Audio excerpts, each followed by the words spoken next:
अस्सलाम वालेकुम dear student, कैसे हैं आप सब। उम्मीद करती हूँ खैरियत से होंगे। स्टूडेंट, हमने 9th बायोलॉजी का 3rd चैप्टर स्टार्ट किया हुआ है। इसका आज लेक्चर नंबर 3 की हम बात करते हैं। तो पहले हमने देखा था कि बायोडाइवर्सिटी के बारे में कि जमीन पर कितने किस्म के जानदार और कितनी तादाद में जानदार मौजूद है। तो हमें पता चला था कि 10 मिलियन जो है ना वो जानदार जमीन पर मौजूद है, जिनमें से सिर्फ उनका 1/3 तीसरा हिस्सा जो कि बायोलॉजिस्ट ने क्या किया, रिकॉर्ड करके एक बुक की फॉर्म में लिख दिया है। बाकी अभी तक इनके बारे में पता नहीं, मालूम नहीं किया जा सका।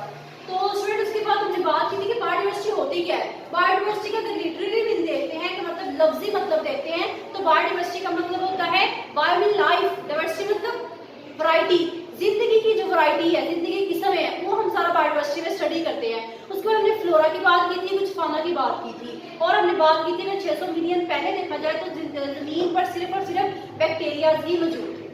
तो स्टूडेंट, उसके बाद हमने कुछ बात की थी इंपॉर्टेंस की। सेकंड लेक्चर में हमारा था इंपॉर्टेंस। बायोडाइवर्सिटी की इंपॉर्टेंस क्या होती है, बायोडाइवर्सिटी क्यों जरूरी है, इसकी अहमियत क्या होती है। तो हमने देखा था कि ये हमें बायोडाइवर्सिटी खुराक मुहैया करती है। नेक्स्ट हमने देखा था कि ये कुछ इंडस्ट्रियल प्रोडक्ट ऑब्टेन किए जाते हैं, कुछ ये इकोसिस्टम को बरकरार रखती है, कुछ मेडिसिन वगैरह अद्वियात जो होती हैं वो डायरेक्टली और इनडायरेक्टली वो भी बायोडाइवर्सिटी से ही हासिल किए जाते हैं। तो स्टूडेंट, आज का जो हमारा टॉपिक है वो है क्लासिफिकेशन, उसके मकासद और उसके असूल। अब ये क्लासिफिकेशन क्यों की गई, इसका मकसद क्या था, इसके असूल कौन कौन से थे। अगर आप इस टॉपिक को समझना चाहते हैं तो इसको वीडियो को आपने एंड तक देखना है, बहुत इंटरेस्टिंग सी वीडियो है। देखिए जरा, जमीन पर जानदारों की बहुत बड़ी इकसाम मौजूद है। हमने इस टॉपिक के फर्स्ट वाला जो टॉपिक है इस चैप्टर के, हमने बात की थी जमीन पर तकरीबन 10 मिलियन जानदार जो होते हैं मौजूद है, जिसमें से सिर्फ और सिर्फ जितने हैं 3.3 यानी कि 1/3 ही पता चल सके कि वो कौन से जानदार हैं, वो कैसे रहते हैं, उनका खाना पीना क्या है, वो सिर्फ बायोलॉजिस्ट ने क्या किया, उनको रिकॉर्ड किया और बुक में लिख दिया कि इतने जानदारों के बारे में मालूम किया जा चुका है। उसके बाद फिर देखते हैं उनमें से अब जो 3.3 है उसकी डिवीजन देख लेते हैं कि वो 3.3 कैसे डिवाइड किए गए हैं, उनमें से पौधे कितने हैं, उनमें से जानदार कितने हैं, उनमें से फंजाई कितने हैं, उनमें से ये सारा कुछ देखते हैं। तो स्टूडेंट देखें, 15 लाख से ज्यादा जो है ना वो जानवर है, ठीक है। 1.5 मिलियन, ये आपको इंपॉर्टेंट एमसीक्यू भी आ सकता है कि जो जानवर है वो कितनी तादाद में मौजूद है। तो उन्होंने कहा कि 1.5 मिलियन यानी कि 15 लाख से ज्यादा जानवरों के बारे में मालूम किया जा चुका है कि 15 लाख जानवर है और कौन कौन से हैं। और 0.5 मिलियन यानी कि 5 लाख जो है पौधे मालूम किए जा चुके हैं कि पौधे कौन कौन से पौधे मौजूद है। उसके बाद कुछ बात की जाए तो बहुत कम मिकदार में भी जितना जानदार मतलब बैक्टीरिया वगैरह के बारे में भी मालूम किया जा चुका है। उसके बाद बेटा देखते हैं नेक्स्ट बात वो करता है, ये तो उसने बता दी कि इतने पौधे हैं, इतने जानवर हैं, इतने लिविंग ऑर्गेनिज्म है। नेक्स्ट पॉइंट देखिए, उन्होंने कहा है कि ये क्या करते हैं, जो जानवर है ना बड़े सादा किस्म के भी पाए जाते हैं और कुछ पेचीदा किस्म के भी होते हैं। आपने देखा था सादा किस्म के जो यूनिसेलुलर है, जो बैक्टीरियाज है, जो सिर्फ एक सेल पे मुश्तमिल होते हैं, ठीक है, वो वाले देखें जरा, सादा से लेकर पेचीदा तक जानवर मौजूद हैं। उन्होंने कहा कि कुछ जानवर बिल्कुल ही सादा से हैं, सिंपल से हैं, और सिंपल से लेकर पेचीदा तक जानदारों के बारे में मालूम किया जा चुका है। तो अगर कुछ एग्जाम्पल देखते हैं तो सादा जानदार के अंदर आते हैं बैक्टीरिया, जिन्हें प्रोकैरियोट्स भी कहा गया है, प्रोकैरियोट्स भी कहा गया है, जिन्हें यूनिसेलुलर भी कहा गया है। और प्रोकैरियोट्स क्या होते हैं, जिनमें बाद न्यूक्लियस नहीं होता, ये हम फर्स्ट चैप्टर के अंदर बात कर चुके हैं। प्रोकैरियोट्स कौन से होते हैं और यूनिसेलुलर, ऐसे जानदार जिनकी बॉडी सिर्फ एक ही सेल पर मुश्तमिल होती है, उन्हें हम कहते हैं यूनिसेलुलर। स्टूडेंट, नेक्स्ट हमने बात की कुछ पेचीदा जानदार भी है जिनके बारे में मालूम किया जा चुका है। इसके अंदर आते हैं इंसान। पता है क्यों पेचीदा है, क्योंकि देखिए इसमें सेल्स है, सेल्स के मिलने से टिश्यूज, टिश्यू से ऑर्गन, ऑर्गन से ऑर्गन सिस्टम, फिर ऑर्गन सिस्टम से मिलने से एक मुकम्मल जानदार। तो जितना भी है तो इंसान सबसे ज्यादा पेचीदा है, इसमें हर सिस्टम जो है अलग अलग मौजूद है, अपना अपना फंक्शन, अपना जितना भी अफआल है वो सरअंजाम देता है। इसलिए इसने बताया इसमें बहुत अरबों के लिहाज में सेल्स मौजूद होते हैं, इसलिए सादा बैक्टीरिया है और जो पेचीदा है वो इंसान है। ये आपके पास एमसीक्यू आ सकता है, वो पूछ सकता है कि सादा कौन से है, एमसीक्यू हो सकता है, और भी पूछ सकता है कि पेचीदा जो जानदार है जो मालूम हो चुके हैं उनकी मिसाल कौन सी है। तो आपको ये एमसीक्यू के तौर पर भी इंपॉर्टेंट है। नेक्स्ट वन देखें, उन्होंने कहा कुछ जो होते हैं जानदार पानी में रहते हैं, ठीक है, जो पानी में रहते हैं, कुछ जो होते हैं खुशकी पर रहते हैं, कुछ चलते हैं, कुछ उड़ते हैं। आपने देखे फर्स्ट चैप्टर के अंदर हमने बात की थी क्लासिफिकेशन की, कुरान पाक में भी जिक्र किया गया था कि क्लासिफिकेशन का क्या है, जानदारों को एक पानी से पैदा किया गया, फिर कुछ ऐसे जानदार भी बनाए गए जो क्या करते हैं अपने पेट के बल चलते हैं, कुछ रेंगते हैं, कुछ किसी के 2 पाँव है, कोई 4 पाए हैं जो चारों के बल चलते हैं। इस तरह से जो क्लासिफिकेशन है तो वहां पे भी तो बता दी गई थी ना। अब आप ये खुद ही सोचे, सारे जानदार एक जैसे तो नहीं है, कुछ चल रहे हैं, कुछ उड़ रहे हैं, कुछ तैर रहे हैं, कुछ रेंग रहे हैं। तो ये सारा क्या है, ये बायोलॉजिस्ट के बताने से पहले ही सब कुछ हमें कुरान पाक बता चुका है। तो यहाँ पे भी बायोलॉजिस्ट होती है वो क्या करती है, सारे जो कुरान पाक है वो साबित कर चुका है क्लासिफिकेशन को पहले। उसके बाद बायोलॉजिस्ट ने बताया कि हाँ जी वाकई ही ये जानदार जमीन पर मौजूद है। हर जानदार अपने लिहाज से जिंदगी गुजारता है, ठीक है, जो पानी में रहते हैं वो पानी के अंदर जिंदगी गुजारते हैं, उनका जो लाइफ स्टाइल है, उनका रहने का तरीका है वो सबका अलग है।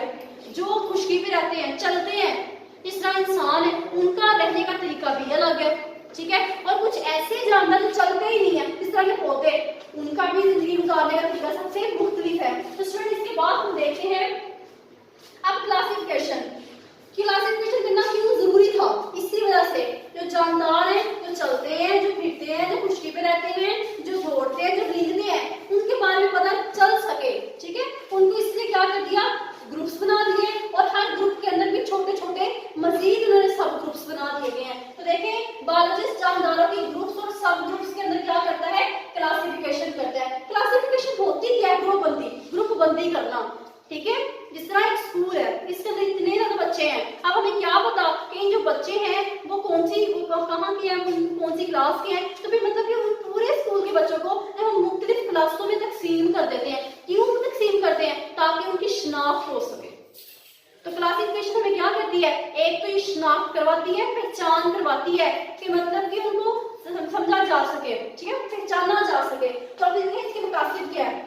मकासद से पहले बहुत इंपॉर्टेंट आपका शॉर्ट क्वेश्चन आता है, differ between taxonomy and systematic. Taxonomy और सिस्टमैटिक में फर्क करें, ठीक है। टेक्सोनॉमी क्या की जाती है, टेक्सोनॉमी में जानदारों की क्लासिफिकेशन की जाती है, मतलब जानवरों के ग्रुप्स बनाए जाते हैं और ग्रुप्स के बाद मजीद उनके सब ग्रुप्स बना दिए जाते हैं। तो उन्हें हम क्या कहते हैं, टेक्सोनॉमी कहते हैं। नेक्स्ट ब्रांच है सिस्टमैटिक। अब सिस्टमैटिक में क्या कहता है, एक तो क्लासिफिकेशन की जाती है, साथ में उनकी इर्तिकाई तरीक, मतलब क्लासिफिकेशन वही सेम टेक्सोनॉमी वाला कि उनको ग्रुप में सब ग्रुप में तकसीम कर दिया गया, लेकिन साथ में इर्तिकाई तरीक क्या होती है कि मतलब वो कितनी देर पुराने थे, उनके आबाव अजदाद कौन से थे, वो दुनिया में कब आए थे, कितनी देर हो गई है उनको आए हुए, मतलब इतनी भी इर्तिकाई तरीक है, ठीक है।